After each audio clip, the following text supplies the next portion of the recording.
3월 9일 주일 사순절 특별 가정 예배를 시작합니다.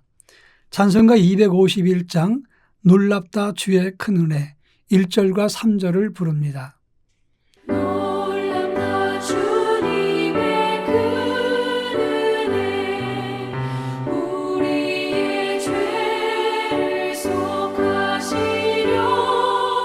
갈보리 십자가 위에서 어린 양 보혈을 흘렸네.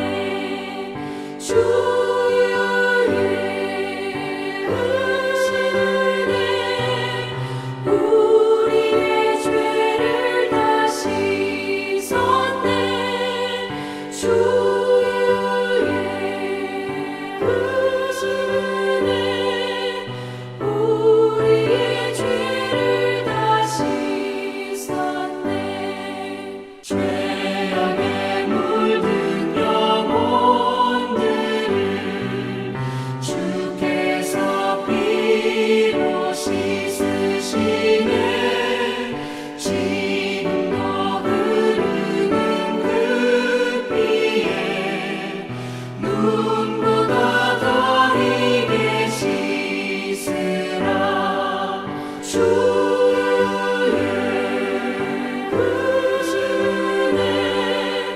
우리의 죄를 다 씻었네.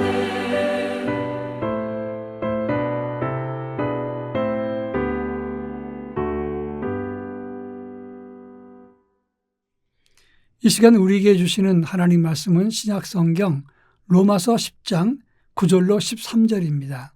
제가 하나님의 말씀을 봉독합니다. 내가 만일 내 입으로 예수를 주로 시인하며 또 하나님께서 그를 죽은 자 가운데서 살리신 것을 내 마음에 믿으면 구원을 받으리라. 사람이 마음으로 믿어 의에 이르고 입으로 시인하여 구원에 이르느니라. 성경에 이르되 누구든지 그를 믿는 자는 부끄러움을 당하지 아니하리라 하니 유대인이나 헬라인이나 차별이 없음이라. 한 분이신 주께서 모든 사람의 주가 되사 그를 부르는 모든 사람에게 부요하시도다. 누구든지 주의 이름을 부르는 자는 구원을 받으리라. 아멘. 사람들에게 구원이 무엇이냐 그렇게 물으면 보통 사람들은 힘들고 어렵고 지긋지긋한 것에서 노인받는 것을 구원이라고 말을 합니다. 그러나 예수 믿는 사람에게 구원이 무엇이냐 이렇게 물으면 인간의 죄로부터 용서를 받고 영원한 형벌에서부터 영원한 영생의 길로 나아가는 것, 이것을 구원이라고 말을 합니다. 자, 그러면 구원을 어떻게 받는 것이냐 이렇게 물어보면 대부분 많은 사람들이 설명을 잘 못하거나 혹은 오해해서 설명하는 경우가 많습니다. 예수님께서 이 땅에 오셨을 때 유대인들이 생각하는 구원과 예수님이 생각하는 구원이 달랐다고 하는 것입니다.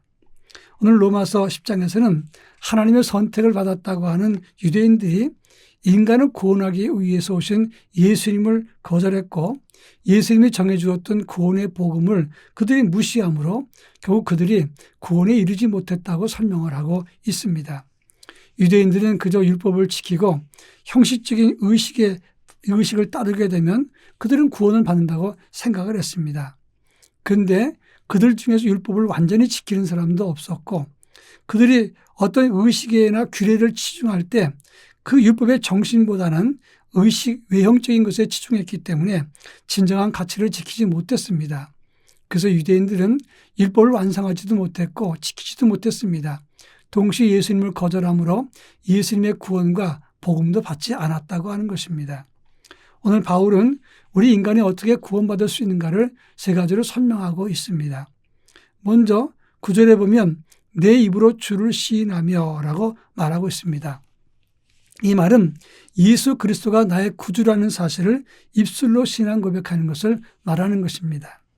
오늘 10절에서 이 과정을 설명하는데 이렇게 말합니다. 너희가 마음으로 믿고 의에 이르고 입으로 시인하여 구원에 이르느니라 이렇게 말합니다. 다시 말해서 마음으로 예수 그리스도를 믿고 입으로 신앙 고백하는 사람, 특히 하나님과 사람들 앞에서 공개적으로 신앙 고백할 때 구원이 이르게 된다 이렇게 말하고 있는 것입니다.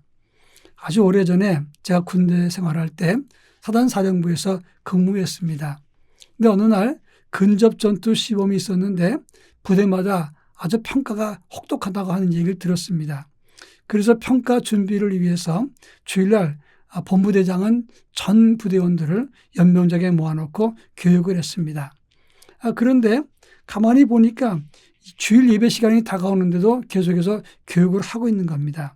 그러다가 이 본부대장이 질문이 있는가 이렇게 물었습니다. 그때 제가 손을 높이 들고 지금까지 가르쳐 주신 거 잘 알겠습니다. 그런데 지금은 교회 갈 시간입니다. 그랬더니 본부대장이 쳐다보더니 너 예수 믿냐? 이렇게 얘기를 했습니다. 예, 그렇습니다. 대답하니까 너만 교회 갔다 와라. 지금까지 교회 갔다 온다는 놈이 없으니까 너만 갔다 와라. 그래서 제가 교회 다녀왔습니다. 그 후로 본부대에서 저를 보고 말할 때 기독교 환자라고 얘기를 했습니다. 사단사령부에서 공개적으로 사람들 앞에 신앙 고백했으니 저 사람은 진짜 그리스도인이다 이렇게 이야기하면서 한편으로 기독교 환자라고 이야기를 했던 것입니다. 제가 여러분에게 오해할까 봐 드리는 말씀인데 그때 근접 전투 시범에서 저는 최우수 병사로 선정이 돼서 포상휴가까지 갔다 왔습니다. 자기 일을 철저히 하면서 바른 신앙 고백을 하는 것이 구원받는 첫 번째 길인 것입니다. 그런가 하면 오늘 본문에 보면 하나님이 그를 죽은 자 가운데서 살리신 것을 마음으로 믿으면 이렇게 말하고 있습니다. 이 말은 예수 부활을 믿는 사람이 구원받는 것이다 그런 말입니다. 예수님의 죽음과 예수님께서 사망 권세를 깨뜨리신 것 그리고 예수님께서 부활하신 것 이 모든 과정을 믿고 우리가 주 안에 있을 때 우리는 부활하신 첫 열매 되신 예수 안에 있는 것이고 예수님 부활이 바로 내 부활이 될 수 있다고 하는 것입니다. 상당히 오래전 통계입니다만 미국에 있는 목사 중에서 예수님의 육체의 부활을 믿지 않는 목사가 감리교에서는 51%, 장로교에서는 35%, 침례교에서는 33%가 믿지 않는다고 했습니다. 아마도 꽤 오래전 통계지만 지금은 더 많은 사람들이 예수 육체의 부활을 믿지 못하고 목회하는 사람도 있을 것입니다. 부활을 믿을 때 우리는 부활의 첫 열매 대신 주 안에서 부활할 수 있게 된다는 사실입니다. 이제 마지막으로 13절에 보면 주의 이름을 부르는 자는 구원을 받는다 이렇게 말씀하고 있습니다. 이것은 요엘서 2장 32절의 말씀을 인용한 것인데 예수를 주로 믿을 뿐만 아니라 그의 이름을 부르는 자는 구원을 받는다고 했습니다. 여기서 부른다는 말은 그를 찾는다, 그를 믿고 의지한다 그런 의미가 있는 것입니다. 어린 자녀들이 부모를 신뢰하고 엄마를 찾고 그리고 바랍니다. 바로 이런 모습으로 예수를 의지하고 그를 따를 때 너희에게 구원이 임한다는 것을 말하는 것입니다. 하나님을 나의 아버지로 모시고 그리고 그를 의지하는 것은 구원받은 사람의 특권입니다. 여러분 높은 사람과 함께하면 당당하고 기분이 좋지 않습니까? 인류의 구원주 되신 예수님이 나의 친구가 되시고 온 우주의 주인 되신 분이 우리의 구원주가 된다는 것을 생각하면 얼마나 감격스러운지 모릅니다. 우리가 예수 이름을 부르면서 주님과 함께 그 안에 살 때 부활의 주님과 함께 주님을 의지하고 주님의 구원을 받게 된다고 하는 것입니다. 그를 의지하고 그를 부르면서 당당한 구원받은 사람으로 살아갈 수 있기를 바랍니다. 다 같이 기도하겠습니다. 사랑 많으신 하나님 아버지, 예수 이름을 부르고 신앙 고백하면서 그의 부활을 믿고 그리고 주님 앞에 당당한 믿음 생활에서 하나님의 기쁨과 자랑이 되며 구원받은 백성으로서의 삶을 살게 하옵소서. 우리 모두가 주 안에 거함으로 영생을 누리는 아버지의 거룩한 자녀가 되게 하옵소서. 예수님의 이름으로 기도합니다. 아멘.